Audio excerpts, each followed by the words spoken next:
Thanks for tuning in. I'm the Gangster Nerd, and I'm about to educate you on SCP-106.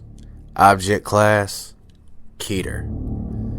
Special Containment Procedures. The following procedures have been revised twice. Revision. No physical interaction with SCP-106 is allowed at any time. All physical interaction must be approved by no less than 2/3 from O5 Command. Any such interaction must be undertaken in AR-2 Maximum Security Site after a general non-essential staff evacuation. All staff, research, security, Class D, etc. are to remain at least 60 meters away from the containment cell at all times, except in the event of a breach event. SCP-106 is to be contained in a sealed container comprised of lead-lined steel. The container will be sealed within 40 layers of identical material, each layer separated by no less than 36 centimeters of empty space. Support struts between layers are to be randomly spaced. The container is to remain suspended no less than 60 centimeters from any surface by ELO-IID electromagnetic supports. Secondary containment area is to be comprised of 16 spherical cells, each filled with various fluids and a random assembly of surfaces and supports. Secondary containment is to be fitted with light systems capable of flooding the entire assembly with no less than 80,000 lumens of light instantly with no direct human involvement. Both containment areas are to remain under 24-hour surveillance. Any corrosion observed on any containment cell surfaces, staff members, or other site locations within 200 meters of SCP-106 are to be reported to site security immediately. Any objects or personnel lost to SCP-106 are to be deemed missing/killed in action. No recovery attempts are to be made under any circumstances. Note: continued research and observation have shown that when faced with highly complex random assemblies of structures, SCP-106 can be confused, showing a marked delay on entry and exit from said structure.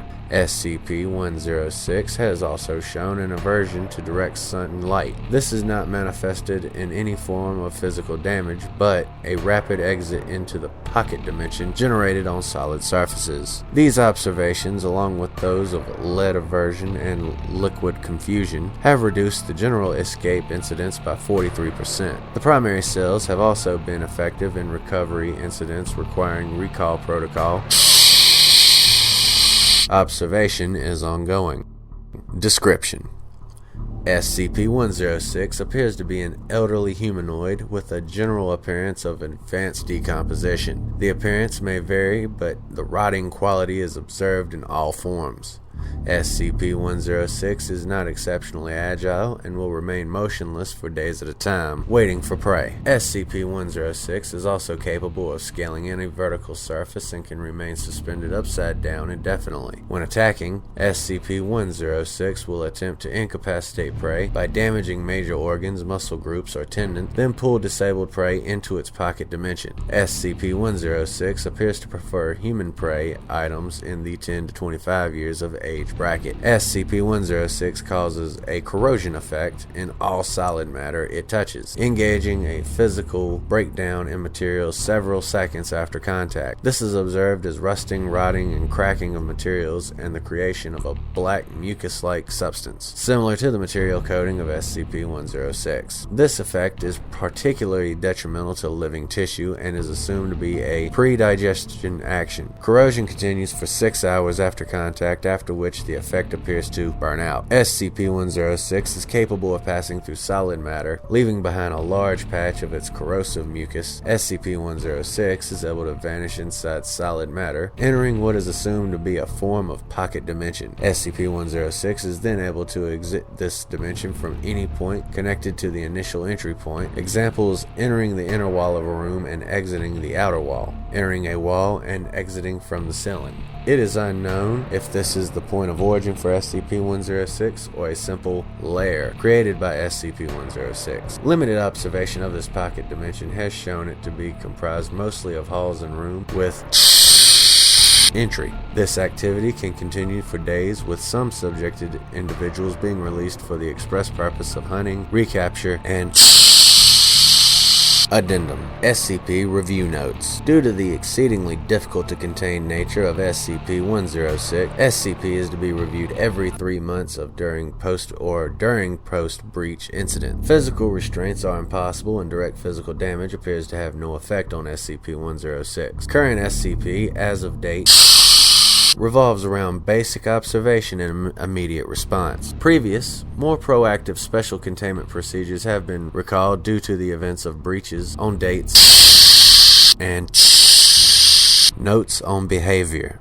SCP-106 appears to go through long periods of dormancy, in which it will remain completely motionless for up to 3 months. The cause of this is unknown. However, it has been shown that this appears to be used as a lulling tactic. SCP-106 will emerge from this state in a very agitated state and will attack and abduct staff and cause gross damage to its containment cell and the site at large. Recall Protocol: SCP-106 appears to hunt and attack based on desire, not hunger. SCP-106 will attack and collect multiple prey items during a hunting behavior event, keeping many alive in the pocket dimension for extended periods of time. SCP-106 has no determinable limit and appears to collect a random number of prey items during an event. The inner dimension, assessed by SCP-106, appears to be only accessible by SCP-106. Recording and transmission devices have been shown to still operate inside the dimension, though recordings and transmissions are very degraded. It appears that SCP-106 will play with captured prey and appears to have full control of time, space, and perception inside this dimension. SCP-106 appears.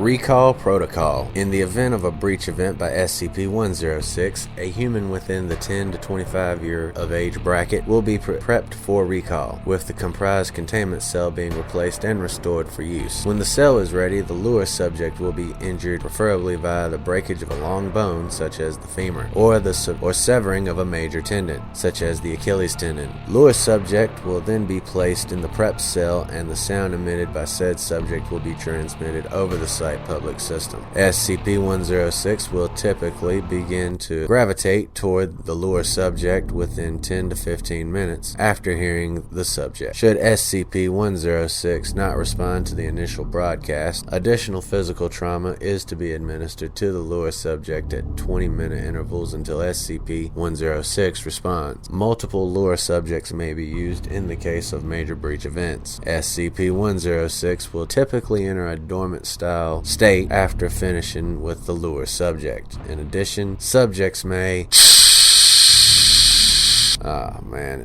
So, it's dangerous, it will hunt you, it will mess your world up, and if it gets free, guess what the Foundation's got to do to a D-class?